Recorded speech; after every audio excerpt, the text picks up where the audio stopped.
There's actually a total of 8 of these that you could add on the left-hand side. Mix and match in any configuration. So you could have one audience screen and 7 stage screens, or 7 audience screens and 1 stage screen, or whatever. So, presented by Church Tech U, it's the ProPresenter Show. On today's show, different types of screens and why you would use them. Hi, and welcome again to the ProPresenter Show. This is the show where I teach you all about ProPresenter. My name's Paul Allen Clifford. And before we get started, if you've ever gone into configure screens and you've thought, there's a lot here and we only use a projector or we only use a TV, what's this other stuff? Well, tell me about it, because that's what we're going to talk about today.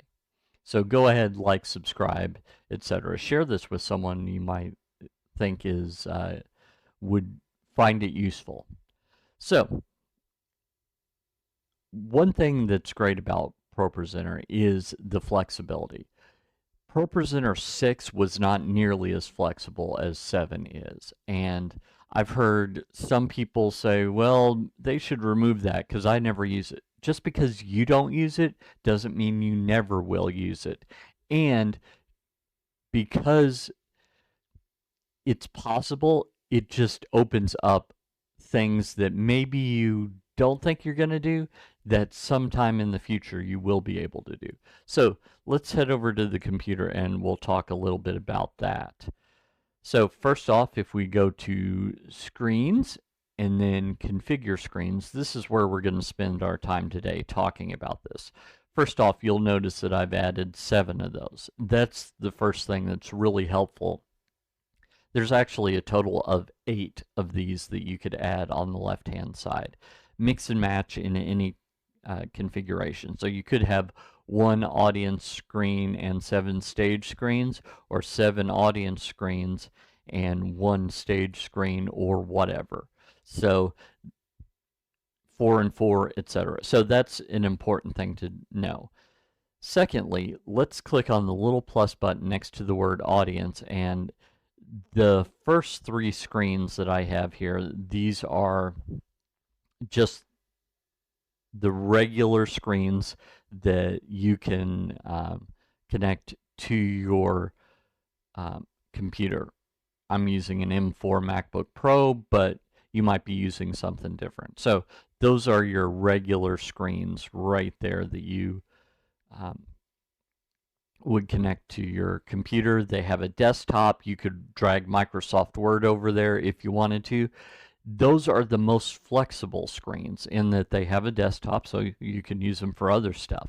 But they're not the only ones. The next ones are, you probably don't have these unless you've bought specific hardware. This is a Decklink Duo card, a Decklink Duo 2 actually, and so I can output up to 4 additional video signals that are specific to ProPresenter. Not every piece of software can see the Decklink Duo. There's also another similar one that will only output 1 signal, and that is the Blackmagic Ultra Studio 3G monitor adapter. So if you just need 1 more, you could go with that. If you need 4 more, you could go with the Decklink Duo. If you need 8 more, you could go with the Decklink Quad. There's several different options that you have with this Blackmagic hardware. Next we have NDI. Now that's the first of our virtual screens, and it's the most flexible of the virtual screens. NDI can send audio and video, both, which will be important here in just a minute, to the other software on the same computer if that other software can see it. So OBS, Open Broadcaster software, for example, once you download a plugin, it can see that. So you could send that to other software on the same computer, or you could send it over the network to other software on another computer, or there are even do you like these videos, but you'd really like to learn from me in person? Well, I've got some great news for you. I am traveling around the country and maybe even around the world training churches on how to use ProPresenter. So I've got a either a 1 or a 1.5 day class that you can attend. For more details, head on over to tdm.fyi/events24, the top one right here, and register for the event nearest you. If there is no event that's near you, no problem. You can request one. So head on over to tdm.fyi/class request. That's this one down here. And you can say, hey, I'm interested in attending a class, or even I'm interested in hosting a class. Up to you which you prefer.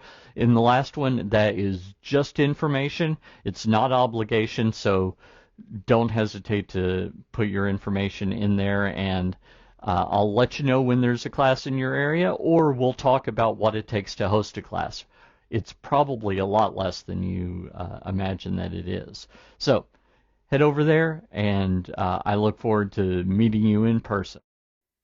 Hardware devices that can see NDI. So that's the most flexible piece of most flexible virtual screen. So we have that. Now the next one is a Mac only option, and that is Siphon. The thing with Siphon though is that Siphon is, in addition to being Mac only, is also video only and does not leave the computer. So if you need to send to other software on the same computer, again going back to OBS or Wirecast or something like that, then you can use Siphon to send that out to the same Mac. But you'll have to get the audio there another way, maybe Audio Hijack Pro, something like that. So you can do that. It's my guess, this is just a guess, no inside information here, that if NDI had been created first, Renewed Vision would not have added Siphon. With that said, there is one advantage, and that is that NDI and Siphon, one of them uses the computer's processor, the other uses the computer's video card. And I can't remember which is which, but that may be why you would use one over the other. Next, we have placeholder screens, and placeholder screens are the least flexible of the virtual screens in that they don't leave ProPresenter. They're just to give you a preview over here. So you can make a placeholder screen in whatever resolution you want.